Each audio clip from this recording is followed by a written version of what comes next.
நம்மளையும் சேர்த்து எருவு மாட்டு கணக்கு சரியா சொல்றானே. இதெல்லாம் உங்களுக்கு புதுசா இருந்தா நானும் இந்த ஒரு புதுசா. ஓஹோ, நம்ம பெரிய பண்ண முத்துப்பாண்டி தேவரோட சின்ன மகன் தானே நீங்க? ஆமாங்க.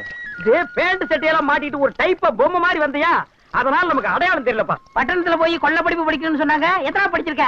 எம்காம்ங்க. எம்காமா? அப்படின்னா எத்தனாப்பு? +2 பிகாம் ஒரு எம்காம் 12 3 15 2 17 வகுப்புங்க. என்ன சிரிக்கிறீங்க? படிச்சு என்னப்பா செய்ய? படிச்ச படிப்பை விரல விட்டு எண்ணிக்கிட்டு இருக்கிய. வாயமுற நாயே, இவர் பெரிய பரம்பரை. ஒரு இடிச்ச வாயம் கிடைச்சா ஏறிடுறதா? நான் கேட்கிறேன் பாரு ஒரு கேள்வி. ஏன் தம்பி, மலைக்கு 1 ஆட்டுக்கு எத்தனை காலு, தலைக்கு 8 ஆட்டுக்கு எத்தனை காலு?